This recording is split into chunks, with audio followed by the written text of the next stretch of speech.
바이오텍 아니면 제약바이오 업체 기업 업체들이 학회를 앞두고 매년 있을 거 아닙니까? 올해는 어때요? 올해 참석하는 회사들은 어디인지를 이제 밑줄을 그어가면서 계속 업데이트를 해요. 보면은 2024년에 참석했던 회사들이 25년에 참석을 안 하는 학회가 되게 많아요. 그게 올해 중요한 테마가 아닌 경우도 많고요. 작년하고 비교했을 때 올해 굉장히 두드러지고 역시나 비만 치료제입니다. 비만은 모든 병의 근원이잖아요. 결국에 제일 중요한 그 비만을 잡는 게 전 세계인들의 가장 큰 수건이자 해결해야 될 그런 문제니까 아무래도 계속 이슈가 되는데, 이제는 이렇게 말씀해 주셨다시피 살을 빼는 부분에 있어서는 이미 릴리가 다 먹은 시장이에요. 이게 큰 시그널이 뭐가 나왔냐면 지난주에 노보노디스크가 9,000명을 해고했습니다. 본인들의 임직원의 11.5%가 된 거예요.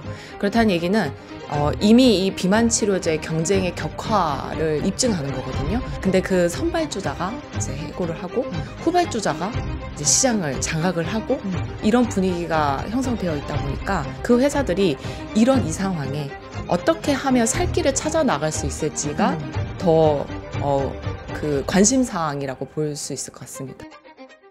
네, 월스트리트 모닝브리핑 함께하고 있습니다. 이어서 글로벌 인터뷰, 오늘도 빈센님 함께합니다. 어서 오세요. 네, 안녕하세요. 하나증권 빈센트입니다. 네, 반갑습니다. 자, 아침부터 뭐 술 먹고 잤느니 평가 다 해도 돼요. 여러분, 저는 모든 것에 다 열려 있습니다. 여러분들이 하시는 모든 말씀을 다 보고 듣고 확인하고 있는데, 결혼 얘기를 참 많이 하는데요. 제가 결혼을 만약에 한다면 늘 이제 내년에 한다라는 게 벌써 한 5년 정도 된 것 같은데 한다면 여기 이 자리에서 월모브 클로징 때 제가 발표하도록 하겠습니다. 뭐 중요한 건 아닌데 해야죠. 저는 어떻게 좋습니다. 해야 돼요, 말아야 돼요? 해야죠. 뭐 이왕 인생 한번 사는 거 모든 걸 다 해봐야죠. 인생 한 번을 차치하더라도 해야죠. 네, 그렇죠. 네. 행복하십니까? 뭐 무지 행복합니다. 이렇게 말이 약간 더듬으시는데 아침이니까요. 아니, 우리 빈센님이 여러분 체력 관리를 위해서 운동하시다 지금 어깨를 다쳐가지고 어떻게 해요? 어깨 다치는 거랑 입 이렇게 움직이는 거랑 크게 상관없죠? 근육 뭐 괜찮죠? 네, 전혀 상관이 없는 것 같습니다. 네. 근데 움직이지를 못하시는 그런 상황인 건가요? 그러니까 어깨가 찢어진 것 같아요. 인대가. 네. 많이 아프다고 방송 전에 많이 아파 하시더라고요. 어쨌든 여러분 뭐 결혼도 중요한데 지금 결혼하려면 투자해야 돼요. 제가 열심히 투자해서 결혼 자금을 아직 못 모아서 여러분 못하는 겁니다. 이미 하신 분들은 축하드리고요. 저는 열심히 모아서 그 뒤를 따라가도록 하겠습니다. 그러기 위해서는 매일 아침 우리 하루에 하나 일단 듣고 시작하겠습니다. 오늘 뭐 준비하셨어요? 오늘이요? 어제 미국장을 보면서 역시 강하다. 그런데 79년 오일 쇼크 이후에 최대 상승한 게 있습니다. 왜 79년 왕십리 생각나? 1979년 오일 쇼크 이후에 최대 상승폭을 보인 것이 금 선물 가격. 금? 네, 금 선물 가격이 39% 올해 올랐습니다. 올해요? 네. 저 오늘 올랐다는 줄 깜짝. 올해 이제 39% 금선물 가격이 올랐는데 이게 79년도에 오일 쇼크가 당시 발생했을 때 그때는 이제 시장이 안전자산으로 쏠릴 수밖에 없는 그런 상황이었던 거잖아요. 그렇죠. 근데 지금 그게 아닌데도 39%다. 정확해요. 네, 그러니까요. 오늘 주가 사상 최고치. 물론 9월 달에 금리 인하에 대한 기대가 높은 상황이지만 미국도 그렇고 한국도 그렇고 사상 최고치를 경시하는 가운데 금 역시도 최대폭이었다. 왜일까요? 패러다임이 바뀐 거죠. 어떤 패러다임이 어떻게 달라지는 거예요? 글쎄요. 그러니까 새로운 분수령에서 과거에 이거는 안전자산일 거야. 아니 이거는 위험자산일 거야. 라는 그 정의 자체가 좀 달라지고 있다라는 모습을 보이고 있고요. 제 개인적으로는 이 부분이 참 관심사인데 리스크를 볼러털리티로 정의해보면 어떨까라는 생각을 조심스럽게 갖고 있습니다. 즉 금 가격이요. 우상향하고 그 추세 속에서 변동폭이 상당히 작아요. 주식이요. 우상향하는 가운데 변동폭이 상당히 작아요. 그렇다면 리스크라고 본다면 이것을 과연 우리가 위험자산으로 어디까지 봐야 되는 것인가에 대한 작은 소고가 있고요. 그런 의미에서 어쨌든 79년 이후에 최대폭으로 상승하는 금, 더 나아가서 계속 오를 금, 그의 반대급부로 위험자산인 S&P 500도 사상 최고가를 경신하고 있는 오늘이라고 말씀드립니다. 네, 금 가격이 이렇게 올라가는 거 우리가 이제 과거 같은 경우에는 안전자산으로서의 성격으로 이제 다른 움직임들이 나타난다라고 했는데 제가 뭐 제대로 파악한 게 맞다면 코로나 때도 네. 금 가격도 올라가고 주식도 올라가고 막 그랬었잖아요. 네. 그때는 뭐 안 올라가는 게 없었죠. 근데 월급 빼놓고 다 올라간다 하면서 여러분들과 이야기했던 기억이 나는데 그 이후로 계속 이러한 기조가 펼쳐지고 있다라는 걸 보면서 여러분들 투자하실 때 포트폴리오 배분하실 때 이거를 이제 안전자산 금, 위험자산 주식 이렇게 생각하면은 조금 잘못된 배분인 거죠. 네, 과거의 이분법적인 해석은 상당한 기회를 놓칠 수 있다라고 보고 있고요.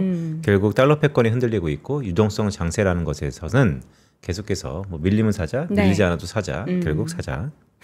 결국 사자, 계속 사자. 뭘 사야 하는지 궁금한데 그럼 그 중에서 우리가 항상 바이오 쪽, 제약 바이오 쪽 이거 사도 될까 고민할 때는 이분과 네. 그 이야기를 해야 되잖아요. 오늘 또 오랜만에 모셔보도록 하겠습니다. 하나증권 기업 분석실에서 제약 바이오 섹터를 담당하고 있는 조선의 약사. 예, 약은 약사에게, 제약 아니지. 바이오 처방은 처방은 의사에게. 아니지. 김선아에게, 약은 약사에게. 조선의 약사. 처방, 그러니까 주식 처방이요? 어렵다. 어쨌든 김선아 위원 함께합니다. 어서 오세요. 어서 오세요. 네. 오늘 또 다나게 또 입고 오셨네요. 네, 아침에 요즘 또 출연하신다고. 좀 시원해져서 네. 원피스 입기 좋아진 것 같습니다. 자, 최근에 저희 이제 안 나오는 사이에 이슈들이 어떻게 좀 굵직한 게 많이 터졌어요? 이제 오늘 또 어제도 미국장이 많이 네. 그랬지만 일단은 금리 인하 방향성이 좀 뚜렷해졌기 때문에 요즘 정말 세미나 요청이 많고요. 그리고 뭐 수익률의 차이가 좀 있겠지만 네. 이런 상황에서는 거의 대부분의 제약 바이오들이 좀 오르는 경향이 있습니다. 그쵸. 특히나 바이오텍이 많이 오르고 이제 바이오텍의 아까 자산 배분 관련해서도 말씀을 해주셨는데 이제 주식 바스켓을 좀 닫는다라고 하게 되면 네.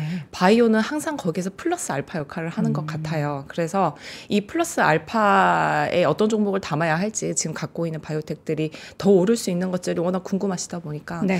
최근 들어 요청이 많은 것 같고 이제 이벤트는 이제 시작됐죠. 여름 휴가가 끝났으니까. 네. 그러면은 각각의 기업들이 서로의 어떤 연말 성과를 보여주기 위해서 움직임들이 많이 일어날 수밖에 없을 겁니다.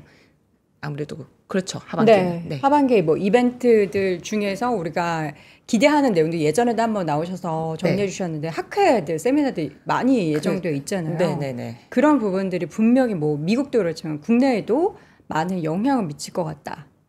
아무래도 그럴 수밖에 없는 게 저희가 어떤 타임라인을 보게 되면 사실 바이오텍에서 가장 큰 타임라인은 기술 이전이에요. 근데 저희가 기술 이전이 언제 일어날 거다라는 걸 예측할 수 없지 않습니까? 네. 그나마 저희가 주가 언제 매수를 할지 매도를 할지 여부를 좀 판단하는 데 있어서 그나마 기준점이 될 수 있는 게 학회거든요. 왜냐하면 학회는 그 날짜가 전년도에 정해져요. 그렇다 보니까 거의 그 타임라인 안에서 움직인다고 보시면 됩니다. 그래서 이 학회를 두고 어떻게 거래를 하면 좋을까를 접근하신다라고 보면 이 학회 날짜는 정해져 있는데 그 전에 초록을 이제 채택이 되거나 아니면 초록 중에서도 LBA라는 게 있어요. Late Breaking Abstract라 그래서 아주 중요한 임상 결과나 이런 것들은 미리 제출하지 않아도 그 직전에 제출하는 것을 받아주는 게 있습니다. 그래서 이런 LBA 같은 경우에는 아무래도 중요한 임상 데이터들을 좀 올릴 수밖에 없고 근데 이런 게 나오는 시점이 언제냐면 학회를 기준으로 2-3주 전이에요. 그래서 학회 날짜를 기준으로 2-3주 전부터 좀 긴장을 하시면서 지켜보시다가 학회 날짜까지 모멘텀이 좀 이어지는 경향이 있고요.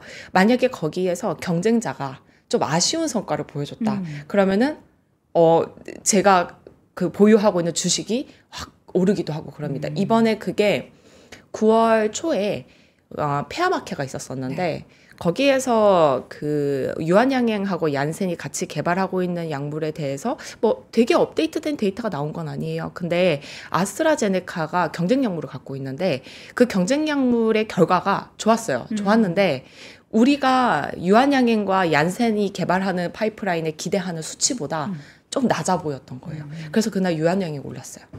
그래서 이런 식으로 경쟁자의 어떤 상황에 따라 내 주식이 오를 수 있고 내 주식이 너무 좋은 결과를 보여서 또 오를 수도 있고 뭐 거기에서 기술 논의가 이루어졌다라거나 이런 좀 소식이 찌라시가 흘러 들어온다라고 하게 되면 순간 급등하는 경향도 있고 이렇거든요. 그래서 변동성이 굉장히 심해지는 시기이기 때문에 저희가 당연히 추적할 수밖에 없습니다. 얘기를 쭉 들어보니까 그 LVA라는 거 네.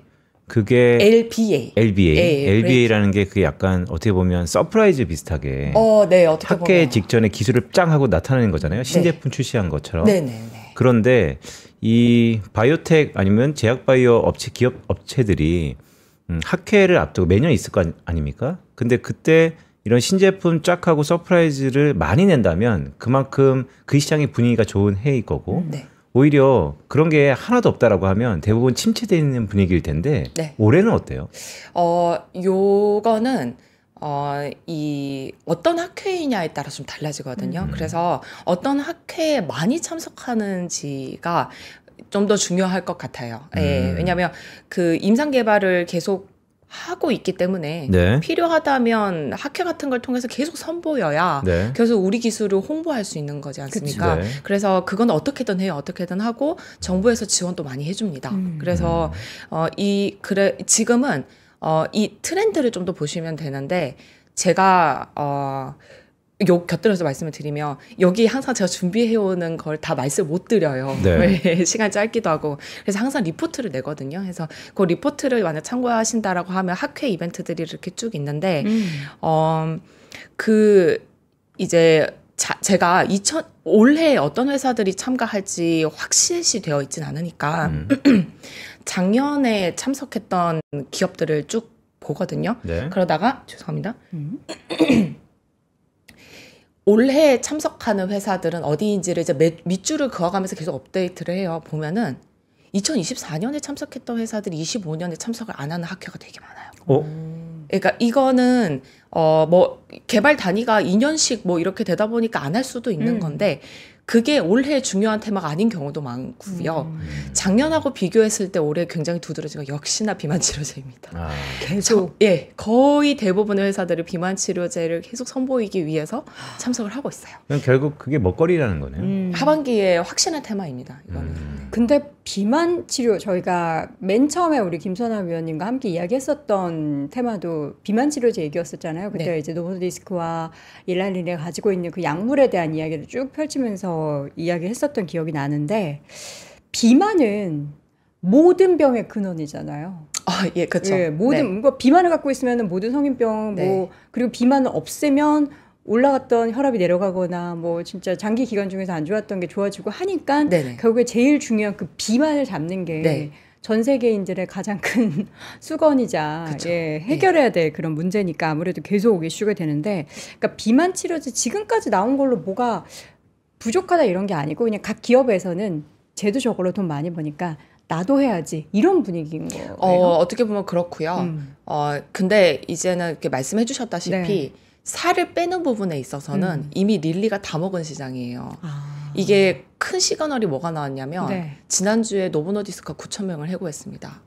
본인들의 임직원의 11.5%가 해고된 거예요. 그렇다는 얘기는 이미 이 비만 치료제 경쟁의 격화를 입증하는 거거든요. 왜냐하면 노보노디스크가 비만 치료제 시장을 열었어요. 근데 그 선발주자가 이제 해고를 하고 후발주자가 이제 시장을 장악을 하고 이런 분위기가 형성되어 있다 보니까 이제는 살을 뺀다라는 것보다는 말씀해 주셨다시피 비만 치료제와 관련되어 있는 파이프라인들을 개발하는 회사들이 워낙 많다 보니까 그 회사들이 이런 이 상황에 어떻게 하면 살 길을 찾아 나갈 수 있을지가 더 그 관심 사항이라고 볼 수 있을 것 같습니다. 그래서 요거를 좀 이어서 말씀을 드리면 노보노디스크랑 릴리는 지금까지 번 돈도 많고 잘 벌고 있으니까 그들은 그렇게 간다 치더라도 정말 수많은 바이오텍들이 그 후발주자로 들어오고 있는데 이런 후발주자들은 어디에 서야 하나라는 게 굉장히 궁금해지잖아요. 근데 저도 그게 되게 궁금했거든요. 근데 이번에 2025년 유럽 당뇨학회입니다. 이 당뇨학회는 항상 비만 치료제가 엮여 나오는데 저 전에도 말씀드렸지만 비만 치료제가 애초에 당뇨에서부터 나온 거예요. 당뇨를 치료하다 보니까 살 빠지는 효과가 나온 거고 그래서 비만 치료제를 개발한. 그래서 당뇨학회에서는 비만 치료제와 관련된 이슈들이 굉장히 많이 등장합니다. 근데 이번 그 유럽 당뇨학회를 이렇게 보니까 되게 재밌어요. 엄청 많은 바이오텍들이 한 방향으로 흘러가고 있습니다. 한 방향이요? 한 방향. 저 지금 한 방향으로 흘러간다 그래서 한 방으로 흘러간다. 아니요, 한 방향으로 흘러가고 깜짝 있습니다. 놀랐네요. 네네. 한 방향으로. 예. 네, 한 방향으로 흘러가는데 그 방향이 어디죠? 네, 그래서 제가 한번 눈으로 한눈에 보실 수 있게끔 한번 정리를 해봤는데 네네. 지금 화면을 한번 봐주시게 되면은요, 이제 저희 우리나라에서 좀 익숙한 기업, 우리나라 투자자분들께서 좀 익숙한 기업들, 그리고 거래적으로 접근해 보실 수 있는 기업들만 제가 출연했는데 국내는 한미약품 프로젠이 있고요. 프로젠은 코넥스 상장사입니다. 그거 참고해 주시고, 그 다음에 해외 상장사로 맥세라, 질랜드, 그 다음에 턴스가 있습니다. 여기에서 보시게 되면 파이프라인 구분을 쭉 한번 해봤는데 네. 여기 보게 되면 우리가 흔히 알고 있는 건 이쪽이거든요. GLP-1이라는 거예요. GLP-1. 네. 근데 GLP-1이 안 나와요. 그 있네요. 밑에. 여기 있지만 요거는 이제 트리플. 아, 네. 다른 그러니까 거예요? 하나 쳐서는 안 되니까 두 개를 치고 두 개 쳐서 안 되니까 세 개 치는 걸로 가고 트리플. 있습니다. 네. 그 다음에 여기 쭉 내려오다 보면은 아밀린이라는 게 자꾸 등장합니다. 아밀린은 네. 뭐죠? 이게 이 아밀린 수용체 부분은 이 비만 치료제와 관련해서 관심이 많으셨던 분들한테는 질랜드 파마가 올해 초에 이루어냈던 기술 이전 때문에 많이 익숙해지실 텐데 아밀린과 관련되어 있는 크게 두 개의 쟁점이 첫 번째가 노보노디스크가 개발하는 카그리세마라는 약물에서 아밀린 수용체를 포함하고 있다는 거고요. 이게 복합제예요. 근데 아밀린 수용체가 포함하고 있다는 거고 그 다음에 올해 이 질랜드 파마가 네. 로슈의 기술 이전을 했어요. 로슈에. 네. 근데 로슈의 기술 이전한 게 이겁니다. 페트렐린 타이드라고 하는 거. 얘가 아밀린 수용체. 그래서 아밀린 유사체입니다. 그래서 이런 아밀린 유사체들이 각광을 받고 있거든요. 우선 제 이미지를 한번 보시게 되면은 네.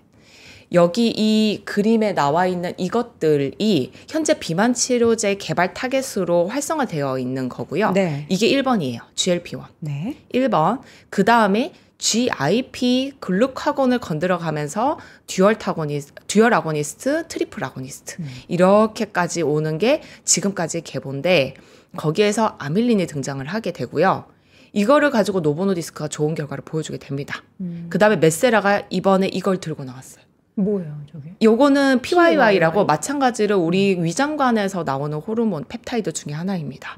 그래서 이런 경향에서 보실 수 있는 건 뭐냐면 하나를 쳐서는 체중 감소율 플러스 부작용 컨트롤을 달성하기 어려운 거예요. 뭔가 복합으로. 네, 왜냐하면 이거 하나만 많이 치게 되면 네. 아무래도 편향되게 부작용이 그 약효가 나오면서 부작용도 나오는 거거든요. 그쵸. 그래서 한쪽을 쳐서는 안 되니까 양쪽을 치는 거예요. 그래서 이런 식의 접근이 굉장히 많은 게 이중항체가 그런 개념이고요. 이중항체. 네, 이중항체라고 하는 우리나라에서는 ABL 바이오로 굉장히 네. 많이 알려져 있고 그 다음에 최근에 또 주가 급등하고 있는 올릭스라고 하는 회사도 saRNA라고 하는 걸 단독으로 만들다가 이걸 듀얼로 만듭니다. 그러니까 지금은 타겟을 동시에 쳐야 더 많은 약효를 얻을 수 있다라는 게 이제 좀 트렌드라고 보시면 되고 이게 근데 두 개 같이 할 때 네. 보통 만약 GLP를 네. 1로 했으면은 네. 0.5로 줄이고 0.5, 0.5 이렇게 되는 거예요? 지금 똑같이 현황은 0.5는 1 플러스 아니겠지만. 1입니다. 아, 그럼 1 더하기 1로? 예, 근데 너무 우리가 세지는 거 아니에요? 근데 이제 우리가 원하는 효과는 뭐냐면 1 플러스 1에서 부작용은 한 1.5 정도 나오는 건데 2가 아니라. 약효는 3이 나오는 걸 원하는 거예요. 어. 근데 실제 이런 결과가 나와주고 있습니다. 그래요? 예. 그래서 그 대표적인 예가 좀 약간 아쉽긴 한데 카그릴세마의 경우에 보시게 되면 1 네. 플러스 1이거든요. 카그릴린 타이드 플러스 세마글루타이드라서 카그리세마입니다. 네. 그래서 보게 되면 이 두 개의 부작용이거든요. 부작용 측면에서 보게 되면 이 두 개를 더한 것보다 좀 작죠. 똑같은 거. 3.8인데. 네, 3.8이어야 되는데 2.8이죠. 예. 네. 근데 부작용은 조금 높게 이거는 중단율이거든요. 중단율을 조금 높게 나오긴 했어요. 예. 근데 이거 같은 경우에는 뭐 이 듀얼로 작용을 했을 때 좀 강하게 왔거나 자기가 이 약물을 먹었다라고 인지를 하면서 뭐 네. 이렇게 중단을 선언하거나 불편함이 좀 있었군요. 그럴 수도 있어서 이거는 이제 임상 이상 데이터거든요. 뭐 삼상 뭐 릴리 같은 경우에는 1,200명, 3,000명 이렇게 돼요. 삼상을. 네. 그렇게 해봐야 경량성이 뚜렷하게 나옵니다. 이게 부작용의 대표가 네. 뭐가 있어요? 그러니까 이렇게 호르몬을 여러 가지 복합했을 네. 때는 좀 다를 것 같은데. 구토 그쵸. 증상. 이게 보시게 되면은 어지럽고. 왜 구토가 나오냐면 이게 정확하게 어떤 상황이라고 이해하시게 되냐면 저희가 엄청 밥을 많이 먹은 상태에서 네. 꾸역꾸역 밥을 더 먹으면 약간 토날 것 같잖아요. 이렇게 참 목 끝까지 목 끝까지 차잖아요. 예, 속이 너무 음. 더부룩하고 근데 그런 상황을 만들어주는 거예요. 그러니까 제가 실제로 지인이 이 약을 투여를 하고 있는데 위고비 그냥 밥을 한 숟가락 먹어요. 목 끝까지 찬 것 같아요. 그래서 넌 지금 한 숟가락 먹었는데 네. 무슨 목 끝까지 찼다는 건데 그게 약간 부작용인 건데 네. 그걸로 인해서 더 못 먹는 거죠. 네, 맞습니다. 그래서 그게 부작용이에요? 그렇게 부작용. 그렇게 해서 빠는 거 아니에요? 근데 그냥 가만히 있어도 어지럽고 아. 왜냐하면 핑핑. 예, 먹는 거에만 반응하면 너무 좋은데 안 먹고 있는데도 그런 증상이 있으니까 계속 예, 더 못하겠다 계속 이렇게 배가 선호하잖아요. 뭐 차 있는 것 같고 배고프지 않고. 근데 이게 되게 재밌는 게 이게 플라시보 효과가 좀 있어서 플라시보가 높게 나오는 것도 되게 좀 특이적이에요. 요쪽 임상들이 그 플라시보라는 거는 물을 맞았는데 마치 네. 약을 맞은 것처럼 예, 예. 어. 비타민 C 주사 이거 그러니까. 위고비예요. 나중에 소화제 주면 오케이 이렇게 먹는 네, 거잖아요. 네, 네. 그래서 그런 이것도 것도 되게 뭐 좋은 나쁜 방법 아닌 것 맞습니다. 같은데. 네. 그래서 그 데이터를 보실 때에도요. 플라시보 위약 보정이 된 결과를 보셔야 돼요. 어떤 경우에는 위약이 많이 나오기도 합니다. 네. 아니 사실 비만 치료제 그러니까 우리가 지금 우리 사실 위원님도 엄청 날씬하셔가지고 비만 치료제를 맞을 필요는 없는데 연구를 하시니까 뭐 관련해서 많이 아시는 거고 안 맞잖아요. 주변에 맞는 사람 그거 없잖아요. 얼마예요? 그게 한 번에 최근에 나온 게 한 3-40만 원 하죠. 네, 근데 부장님께서 그람마다 다르니까. 맞아요. 근데 부장님께서는 안 맞으실 것 같은 게 네. 근육도 빠집니다. 그래서 최근에 먹었을 때 근육 안 빠지고 뭐 네. 하는 거 나왔다 그래서 난리 났었잖아요. 아, 맞습니다. 이겁니다. 다시 태어나는구나 그거. 여기 이거 한미약품. 네, 한미약품이 제가 이거 실어놨죠. 만들어가지고. 네. 이 1731이라고 하는 파이프라인이 근데 아직 전임상 단계라서 봐야 되지만 근데 요런 게 앞으로 바이오텍들이 찾아 나가야 하는 방향이에요. 방향성이죠. 네. 제가 한미약품을 좀 좋아하는데 그 이유가 이 꽉 차 있는 시장에 어떤 강점이 있어야 이 치고 들어갈 수 있을지를 사람들 니즈를 명확하게 딱. 네. 그래서 그러면 이렇게 되는 케이스는 병용으로 쓰기 너무 좋아요. 병용이라면 이것도 강력하게 살을 빼면서 이 약까지 같이 복용해서 근육까지 지켜주고. 네, 네. 그래서 그런 대표적인 예가 제가 이제 말씀드리는 게 이제 질랜드 파마 쪽인데 네. 질랜드 파마 되게 낯서시겠지만 저는 사실 이 기업이 미국 기업이에요? 여기 지금 덴마크 기업입니다. 덴마크 네. 기업. 근데 이 회사가 요걸로 유명해요. 서보두타이드. 저거 들어봤는데. 네, 베링거 인겔하임한테 기술 이전이 됐고요. 네. 메시 치료제로서는 현재 이걸 기준 삼아서 할 정도로 상당히 앞서 있고 좋은 결과를 보여주고 있습니다. 네네. 그래서 이걸 만드는 회사인데 이 그 질랜드 파마가 이 페트렐린타이드를 만들고 이 아밀린 수용체로 말씀드렸잖아요. 그 다음에 이거 가지고 이제 여기에서는 업데이트가 안 됐는데 이 지금 페트렐린타이드 이거 가지고 향후 진행하게 될 게 뭐냐면 로슈와의 기술 이전 됐으니까 로슈의 CT388이라는 그 파이프라인이 있습니다. CT388. 네, CT388 그거랑 병용하는 거예요. 근데 CT388이 효과가 되게 좋아요. 그래요? 네, 근데 여기에서 이 빅파마들의 고민도 알 수 있는 게 네. 효과가 상당히 좋은데도 부족하다고 생각하는 거예요.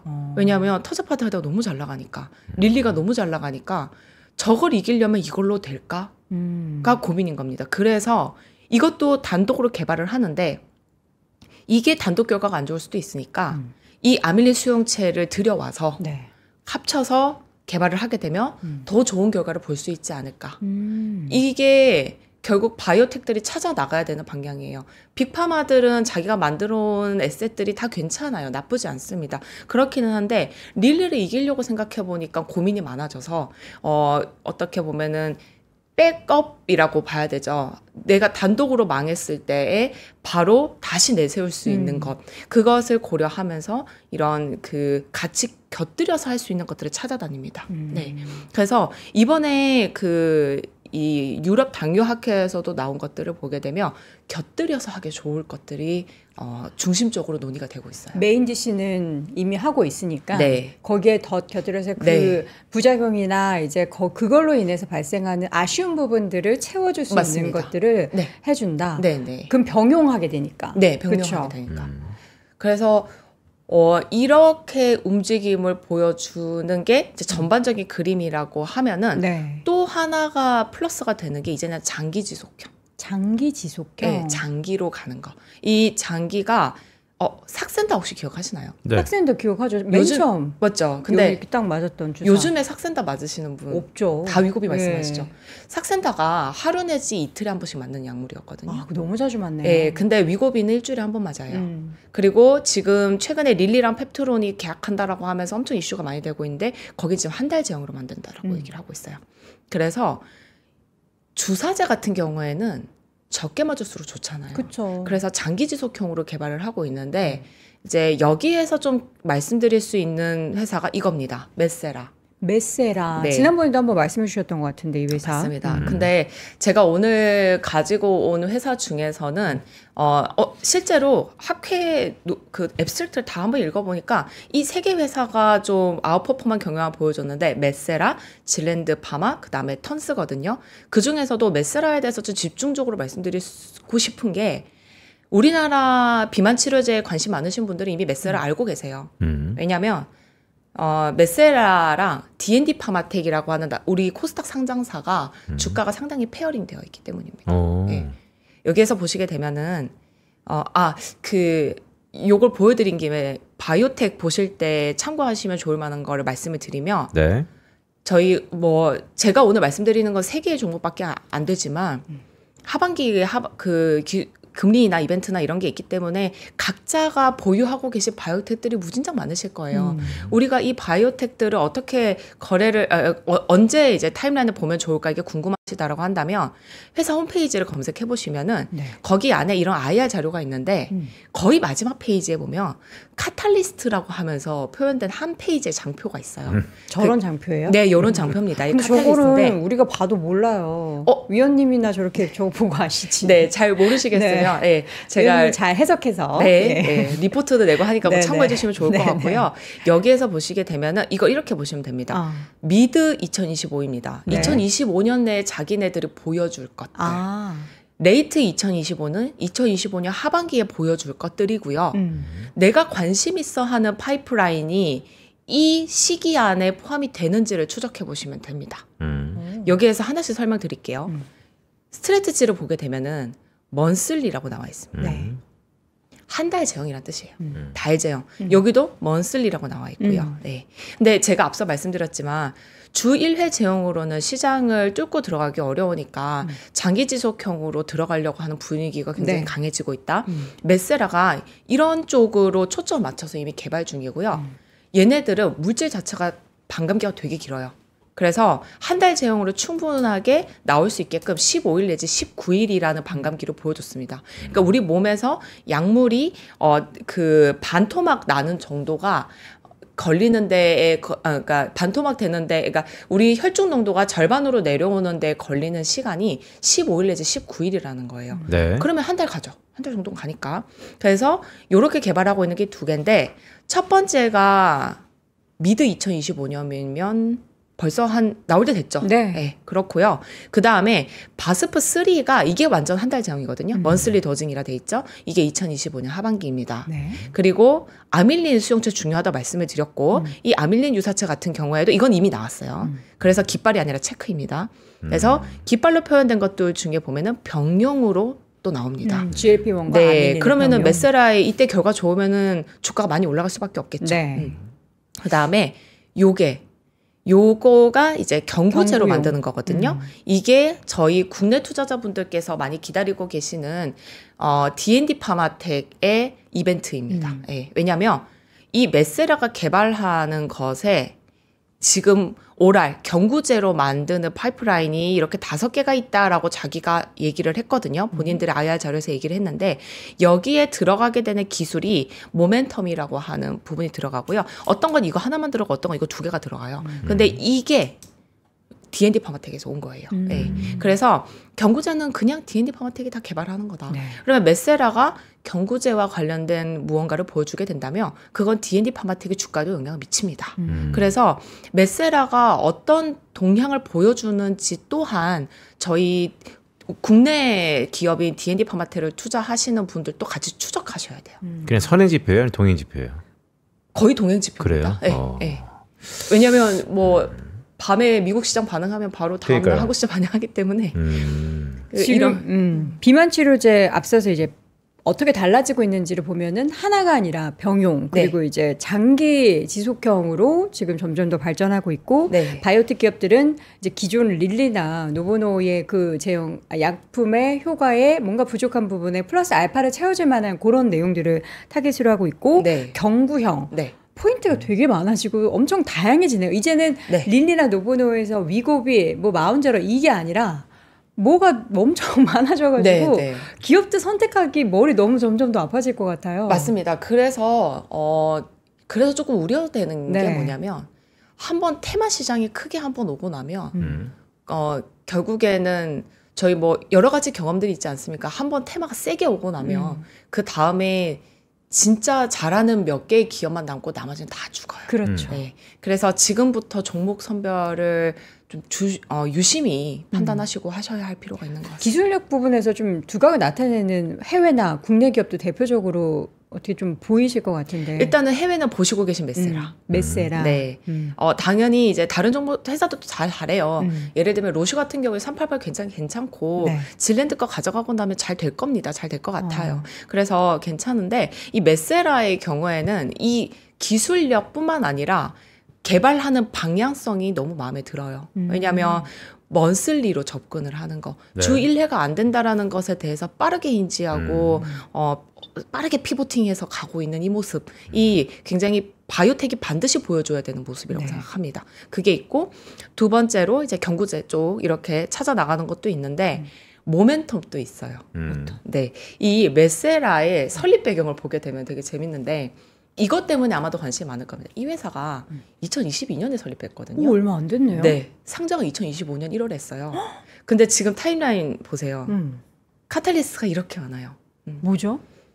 그리고 얘네들이 만드는 파이프라인 요게 R&D 지금 하고 있는 파이프라인들이거든요. 네. 비만 치료제만 해요. 그래서 이거는 이 회사는 처음에 설립될 당시부터 우리가 비만 치료제를 한번 섭렵을 하자라는 걸로 거의 프로젝트성으로 만들어졌고요. 상당히 바이아웃적 성격이 강합니다. 그러니까 투자를 하고 M&A를 거의 목적으로 키워나가고 있다고 봐도 과언이 아니에요. 그러니까 안 그래도 제가 그 빠른 시기에 어떻게 저렇게 빠른 성장을 할 수 있냐를 여쭤보고 싶었는데 그게 다 M&A를 엄청나게 본인이 했나요? M&A 되는 거. 아, 본인이 M&A가 네. 된다는 릴리가 걸? 사주세요. 릴리보다는 그래서 얘기가 나온 게 파이자가 그러니까 언급이 파이자는 되지 릴리가 않습니까? 빅파마가 사주세요. 네, 맞습니다. 제가 이렇게 잘합니다. 네, 네. 준비된 사람들입니다. 그렇죠. 네, 치고 빠지기. 예. 그래서 파이자는 사실 산다, 뭐 어쩌겠다 얘기한 적 없어요. 이 회사의 대표가 어떤 사람인지 궁금한데요. 그러니까 네, 왠지 이- 파이자에서 나올 것 같아. 이 회사의 대표는 어떤 사람이냐면 렉비오라고 하는 약물이 있는데 RNAi 요즘에 좀 많이 이슈가 되고 있는 게 우리나라 에스티팜을 중심으로 RNA 치료제가 시장이 커지고 있다라는 거를 좀 보여주고 있거든요. RNA요? 예, RNA. 우리 몸에 DNA는 아시죠? 음. 예. DNA에서 단백질을 만들어 나가기 위해서 만드는 게 이제 중간 단계에 있는 게 RNA거든요. 예. 네. 근데 이 RNA를 가지고 이게 가장 많이 익숙해지신 거는 코로나 백신이 mRNA. 네. 예. mRNA 네, 할 네, 때 그 예. RNA. 그래서 mRNA 그다음에 RNA를 억제한다라고 해서 RNA 이니비션이라 해가지고 RNAi 그다음에 뭐 siRNA 스몰 뭐 이니비터 이렇게 해가지고 또 이렇게 막 여러 가지 RNA가 여러 가지로 확장되어 갑니다. 네. 메세라가 메세라. 바이에나 살려다가 나중에 커져갖고 본인이 살 수밖에 없는 그런 상황이 되지 않을까 싶기도 한데. 그렇게까지 왜냐면 이게 세계 모든 사람들이 염원하는 다이어트, 네. 비만 치료제 네. 여기 가장 핵을 뜯고 있잖아요. 지금 맞습니다. 가장 빠른 속도고. 떠가기 제일 좋죠. 메세라. 네. 예, 이- 이 기업이 가장 지금 떠오르고 있는 바이오텍 기업이다. 네, 맞습니다. 그러면 지금 그러니까 그동안에 비만 치료제 관련한 투자하셨던 분들은 릴리 아니면 노보노 왔단 말이에요. 근데 이제 그런 기업들은 그냥 안정적인 뭐 매출과 그런 모습이고 바이오텍 기업에서 우리가 선정을 해서 잘 골라야 우리가 예전에 릴리에서 봤었던 그런 정말 놀라운 성과를 좀 경험을 해볼 수 있다라는 거네요. 네, 그렇죠. 네. 메세라. 근데 전반적으로 이렇게 보니까 큰 장이 온 다음에 옷과 네. 석을 가린다라고 했는데 큰 장은 예전에 한번 왔었던 것 같고 그렇죠. 지금 시기에 올해 말 아니면 내년 초에 많은 퍼포먼스들이 예정돼 있고 그리고 또 9월달 이번 주에 미국이 9개월 만에 금리를 인하하고 우주의 기운이 제약바이오한테 지금 긍정적으로 바뀌고 있는 거 아니에요? 바이오텍 네. 쪽으로. 아무래도 그렇습니다. 특히나 뭐 외국 같은 경우에, 그러니까 미국 같은 경우에 보게 되면 되게 정확합니다. 금리 인하 방향성에 따라서 나스닥 바이오텍들 그냥 다 움직이고 있고요. 예. 그래서 꾸준한 우상향을 보여주고 있어요. ETF를 보시게 되면. 그렇고 국내 같은 경우에는 여기에 플러스 하나가 더 있는 게 뭐냐면 우리나라에도 대장주들이 있거든요. 네. 근데 그 대장주들이 올해 하겠다라고 한 것들의 몇 가지 약속을 아직까지 이제 달성을 못한 상태인데 그게 달성을 하게 되면 그 대장주들이 잘 나가면 결국 따라서 나머지 종목들도 주가가 올라가는 경향이 있습니다. 지금 대장주 누구예요? 뭐 예를 들면 뭐 펩트론, 삼천단자 그쵸. 말고 요새는 또 신흥 강자들이 앞서서 말씀해 주셨던 다양한 기업도 있잖아요. 뭐 D&D 네. 파마텍도 핫했고. 네. 묶어서 봐야 좀 되는 건데 뚜렷한 대장주 경향을 보여주고 있는 거는 네. 아무래도 펩트론 그 다음에 이제 인벤티지랩에다 G2G인데 네. 뭐 대장주가 된 건 되게 명확합니다. 너무 잘 파는 약물과 파트너십을 맺었기 때문이고, 그렇죠. 네. 그래서 여기에서 지금 아직 본계약이 안 나왔는데, 뭐 본계약이 나온다라고 하면 나머지 회사들도 당연히 관심이 증폭될 수밖에 없을 거다라고 생각을 하고 있고요. 그다음에 비만 치료제는 아니지만 예를 들면 이제 리가켄 바이오가 아직 올해 기술 이전을 한 게 없는데 기술 이전 성과를 보여주게 된다라고 하게 되면 전체적인 ADC 시장의 온기가 더 세게 이미 온기는 들어와 있지만 더 세게 들어올 수 있을 거다라고 생각합니다. 비만 치료제 사실 우리는 이전에 노보노디스크와 일라이릴리에만 국한됐었던 투자 그리고 이제 그 내용이 우리나라 기업들의 뭐 연관된 기술 이전이나 뭐 MOU 체결을 했다 이런 내용들만 전달되면 플러스 알파가 되는 그런 투자만 해왔는데 이제는 완전히 다른 기술을 가지고 있는 기업에 투자를 해야 된다라는 생각이 좀 들면서 오늘 저는 일단 미국 시장에서 메세라 요거 하나 건졌습니다. 근데 메세라가 왠지 M&A로 시작을 했지만 그러니까 나를 잘 뽐낼 테니까 사가세요라고 시작을 했지만 자기가 커가지고 판이 뒤집힐 것 같다는 생각이 좀 드는데요. 왜냐면 이 시장이 워낙 발전 가능성과 시장 성장성에서 큰 시장 아니에요? 네, 엄청 큰 시장이기는 한데, 아까도 말씀을 드렸지만, 이제 릴리가 임상 3상 한번 할 때 1,000명에서 3,000명 모집해서 했다. 비용이. 예, 그거를 감당을 하기가 쉽진 않아요. 비용적인 측면에서. 네. 그런 면에 있어서 어쨌든 다양한 바이오텍 기업들에 대한 투자가 지금 적기로 나오고 있는데 사실 뭐 대표적인 기업에 대해서 뭐 말씀을 해주시긴 했지만 이런 투자는 차라리 어떤 기업이 어떤 기술로 이렇게 팡 하고 터질지 모르니까 관련한 ETF 사두는 게 오히려 마음 편할 것 같다라는 생각도 좀 들긴 하는데. 네. 근데 그쵸. 그냥 굳이 추천을 드린다고 하면은 지금 IBB가 되게 좋거든요. IBB. 예, 그 나스닥 바이오텍 네, ETF인데, ETF죠. 예, 근데 이거는 그냥 금리 인하 트레이딩을 한다라고 생각하시는 게 더 맞을 것 같고요. 기술이 아니라? 네. 왜냐면 차트 너무 예쁜데요? 네, 차트 너무 예쁘죠. 예. 그래서 근데 이런 게 저는 그러니까 금리 인하 방향성에 두고 그런 종목을 그런 ETF에 한번 접근을 하시고 그러다가 마음에 드는 바이오텍을 만나시면 좀 스터디를 하셔서 해보시는 게 좀 더 큰 알파를 난 이해했어. ETF 살 때가 아니야. 지금 이렇게 특정 기업을 그치 옷과 석을 가지고 가려야 있는 거. 되는데 지금 싸그리 해서 ETF 가는 시장 끝났다. 이런 것 같아요. 너무 아깝지 않습니까? 그러니까 오늘 저희 이 시간 통해서도 옥석을 가리면서 옥을 말씀을 드리긴 했는데 사실 시간이 되게 그 얘기하기에는 짧아요. 네. 그렇기 때문에 우리 또 김선남 위원님께서도 자주 그 주기가 어떻게 되시죠? 리포트 발간하는 주기는 Everyday. 우선은 매일 발간하신다고요? 바이위클리 같은 경우에는 네. 일단은 월 초에 한번 발간을 하는데 이거는 월의 방향성을 잡아드리기 위해서 하는 위클리인데 왜 월 초예요? 바이위클리입니다. 아, 바이오. 예. 근데 그 제약 쪽은 네. 굳이 위클리도 좋긴 한데 위클리보다는 그냥 매일 그냥 이슈화를 텔레그램이나 이런 걸 쫓아가신 게 좋고요. 바이위클리로 말씀을 드리는 이유가 저희 제약 바이오와 관련되어 있는 수출입 데이터나 아니면 처방전 데이터, 그러니까 네. 처방수가 어떻게 나오는지 이런 것들이 지금 요 시기에 나옵니다. 네. 그러니까 어제자로 나왔기 때문에 그거 업데이트해서 이제 바이위클리로 말씀드리거든요. 그래서 첫 주와 한 둘째 주 정도라고 생각해 주시면 될 것 같습니다. 알겠습니다. 자, 여러분, 기회의 장이 또다시 펼쳐지고 있습니다. 네. 그동안 우리가 무섭게 올랐던 릴리의 주가를 보면서 부러워만 하시던 분들은 비만치료제 시장은 이제부터 약간 본게임이 시작된다라는 그런 생각이 좀 들고요. 관련한 다양한 시장의 그 물줄기가 조금씩 갈래를 펼쳐가고 있고 그중에서 지금 뚱뚱하게 아주 강을 만들어서 흘러가고 있는 기업들이 좀 보이고 있으니까 그 기업들을 잘 선별해 보시면 좋을 것 같습니다. 자, 오늘 하나증권 기업분석실 조선의 약사 김선아 연구위원과 함께했습니다. 고맙습니다. 고맙습니다. 감사합니다.